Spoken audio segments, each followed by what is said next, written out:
Thank you for joining me on this video presentation of a government ruling that is coming up on March 1, 2026 that will hit the real estate and escrow industries hard. I'd like to briefly summarize this so that you, the general public and viewer, are made aware and can make informed decisions when you are looking to make your next real estate purchase.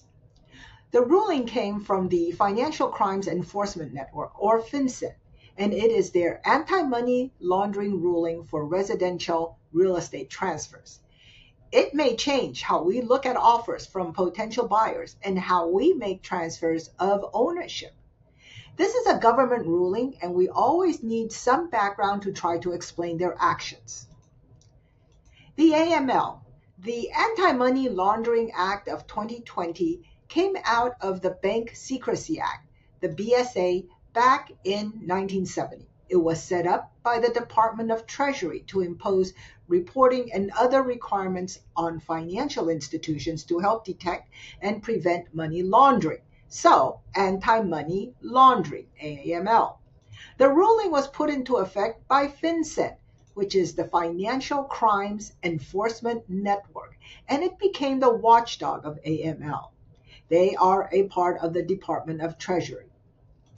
Through various other means like the Geographic Targeting Order, GTO, of 2017, and the Corporate Transparency Act, CTA, of 2021, this agency tried to address the problem of money laundering through corporate entities. FinCEN believes that the U.S. residential real estate market is being used to facilitate money laundering and illicit activity. They believe that money laundering networks using corporate entities are working with cartels and handling funds that are used to fuel the flood of fentanyl across American communities. They also state that presently there's no centralized location that nationwide law enforcement can access to determine who owns the legal entities or trusts that are doing the purchases or transfers of real estate. They want a way to make quick investigations and prosecutions. So they are trying to establish a database that would make investigations less costly and more effective. This is where they get us to become involved. Since 2022, the escrow and settlement industry nationwide have been fighting FinCEN, asking them to stop their overreach. Unfortunately, we were unable to stop the government from going forward with this ruling, and this became the anti-money laundering rule of August 2024 for residential real estate transfers, the AML for RRET. Now, we call the transactions that fall under their designated parameters a reportable transaction. The effective start date for reportable transactions is March 1, 2026, but that's not when we start. We must start reviewing files and gathering information months before to catch transactions in which the closing will be on or after March 1, 2026. Now, this is a national ruling. Every single real estate transfer transaction in every single state, county, city across the nation must be scrutinized to see if it applies. FinCEN has advised us that they foresee 800,000 to 850,000 filings a year. Now, who does the reporting? There is a reporting cascade list of 7 types of reporting entities. You start with number 1 on the list, and then if there's no number 1 involved, then you go down to number 2, and so on down the reporting cascade list. Me and every single escrow or settlement officer is number 1 on that list. Yay for us, the one time we do not want to be number 1, and yet here we are. It is followed by the person who prepares the closing statement, the person who files the deed with the recording office, the person who underwrites the title insurance policy, the person who disperses the greatest amount of funds in the transaction, the person who provides the evaluation of status of the file, and the person who prepares the ownership transfer deed. Let me point out that sometimes who prepares the ownership transfer deed is not the escrow officer. It could be a document preparation company. It could be an attorney. So those individuals and entities are now wrapped into this ruling. It could even be a consumer who took the form off the internet. It will not matter if your settlement agent or escrow officer is part of a licensed independent escrow company, a part of a licensed broker-owned escrow, part of a title company, or an attorney handling a settlement in attorney states. We are all subject to performing and conforming to this rule nationwide. Now, what types of transactions are considered reportable? Here is the list or the parameters. This is what the real estate agent or the settlement agent should be looking at when an offer is presented. Transfers of residential real estate, single-family homes, and 1 to 4 residential units. The defining word here is residential. This includes mixed-use properties, for instance, commercial on the bottom and 1 to 4 units single-family residence on the top. Co-ops or cooperatives. And it also includes vacant land on which the buyer intends to construct residential properties. At this time, residential 5 units and up are excluded, as are commercial properties. There is no minimum purchase price thrown into the mix. It can even be for no money involved. Next on the list of the parameters, is it an all-cash transaction? Or is there a financing from a private lender or a lender who is not a financial institution or a hard money lender? Those lenders who are not already subject to the AML reporting under the Bank Secrecy Act are included in this ruling. We will need to find out if the lenders in our transactions are part of the nationwide mortgage licensing system, NMLS, and have an NMLS number. If they are not, and they don't, then this is a reportable transaction. By the way, loan brokers who procure the loan and have an NMLS number don't count if they're not actually funding the loan. Now, any transactions which has a final lender who is already subject to the Bank Secrecy Act, like Bank of America, Chase, Wells Fargo, UWM, they are exempt because they are already required to file a report on suspicious AML activity. A seller carryback? Well, the seller is a private lender. He is not subject to the BSA, so yes, this would be a reportable transaction. The third defining requirement on this list, is the buyer a corporate entity or purchasing under a trust, even a revocable trust? Then yes, this will be a reportable transaction. Transactions with individual buyers are exempt. Now, once we determine that we have a reportable transaction, the next step in the process is the submission of client's information. And this is the hard part. The buyers and the sellers are required to submit their private information to the government. There could be up to 111 data points for them to complete, depending on how complicated the buyer or the seller entity or the transaction is. And as the escrow officer or settlement agent, we are cautioned not to help them fill in the form, because in doing so, it becomes a practice of law, which we are not allowed to do. Corporate entities, those corporations, LLCs, partnerships, they will need to provide their corporate tax ID number, their place of business, and the name of members who own 25% or more in this entity. Are there minor children who are named with 25% interest? Their guardian or parent information will be needed. Those individual members will need to provide their private background information, names, residence addresses, date of birth, their social security or tax ID number. Their citizenship will be requested. No tax ID because they are a foreigner? Well, then they will have to provide a foreign government ID like their foreign passport number.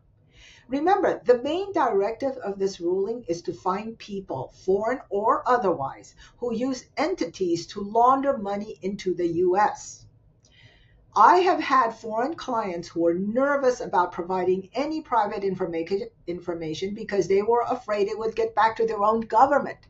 So they would obscure their ownership in a US property by purchasing it as a member of an LLC.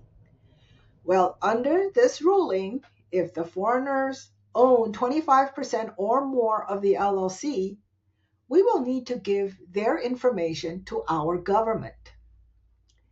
Trusts, revocable or irrevocable. The reporting form will ask for the names of all the trustees, successor trustees, and the beneficial owners of the trust, including parents or guardians of minors that are named. FinCEN wants to dig deep into the trust and look at all the beneficiaries, no matter that this is private information that the government and we really should not have access to. So you must prepare the buyer trust clients to provide their private trust background information, just like it is needed for the corporate entities. Oh, and if one of the trustees or one of the beneficial owners happens to be a corporate entity, well, go back to the previous slide and all information on that corporate entity and its members will need to be provided also. Let's not forget the role that the sellers have to play in a reportable transaction. We will need to have their individual information, names, address, date of birth, contact information, social security number, or tax ID number. If the seller is a corporate entity, the legal name of the entity, the type of entity, business address, and entity tax ID number. If the seller happens to be a trust, they need to provide the full name of the trust, date of the trust, and trust ID number. Also, we will need to have the trustees' names, address, and their individual tax ID number. By the way, remember I said an ownership transfer deed, even with no purchase price, has to be reported? If an owner or transferor wants to transfer his interest to a transferee, which is an LLC, or if an LLC wants to transfer the property to another LLC or to a trust, all for no purchase price, will that transfer of ownership also fall under this ruling? Yes, it will. Who's going to report it? Remember the 7 types of reporting entities? Number 7 is the person who prepares the transfer deed, and they have to report it. Now, this ruling applies to all transfers of ownership, with just a few exceptions. Now, this is not a full list, but these are the more commonplace ones, like a transfer to an individual, or an individual transferring it to their own trust when they are the settlers of the trust, a transfer due to the death of an owner, or divorce, or bankruptcy. Easement deeds are also excluded. Transfer for 1031 exchange are excluded. Transactions for which there is no reporting person are also excluded. The whole purpose of this ruling is to trace the money. So, next we need to know that we need to gather the information on the money that goes into the transaction. Because money makes the world go round, we will need the buyers to provide information on every single payment of purchase funds that they make, that other people make for them, and also from private lenders who are funding the loan. We're going to need the name of the payor, which might not even be the buyer, right? The bank name, the account numbers, the types of funds transmitted. Is it a wire? Is it check? Is it cash? Please don't let it be cash. Is this in US dollars? Or, heaven forbid, is this in foreign currency? The amount of funds for every single deposit, and was this paid in escrow or outside of escrow? Now, FinCEN acknowledged our concerns that some of this information is considered private, which the bank does not release. Well, they still want the information, so it will become the buyer's responsibility to find all this information and provide it to us. There are consequences. We will not be able to close the transaction until we have all the information from our clients. There is a time limit. All information has to be uploaded 30 days after closing, and FinCEN will reject the submission if not all their data points on their reporting form have been addressed.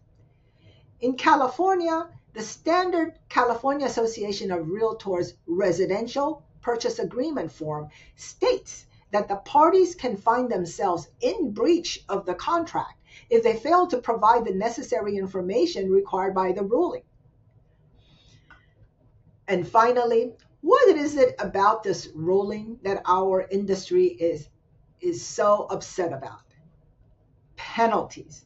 Of course, there are penalties for those of us who are considered the reporting entity. There is teeth to this ruling, big, sharp teeth. $1,394 for each violation of negligent reporting. $108,489 if they find a pattern of negligent activity. And if we are willfully violating this rule, 4 years of imprisonment and $250,000 criminal fine. So you see why we are so concerned and why you should also be concerned. Those of you who are in the real estate industry, you have a fiduciary responsibility to let your client know in advance whether this offer that you or they are considering will fall under the AML ruling and thus be prepared. I can't emphasize this enough. You, the real estate agent, are the front line on this ruling. It will all start with you. Are you a consumer ready to make a purchase? Talk to your real estate agent. Are you a real estate agent considering which offer you should advise your client to take? Talk to your settlement agent or escrow officer. Or are you thinking of transferring the ownership of your property? Find out more about this ruling. Talk to an attorney. The FinCEN AML ruling is available for interested parties. The link is here. Or you can call me, or you can email me. My information is here on the last slide. Be prepared. Thank you.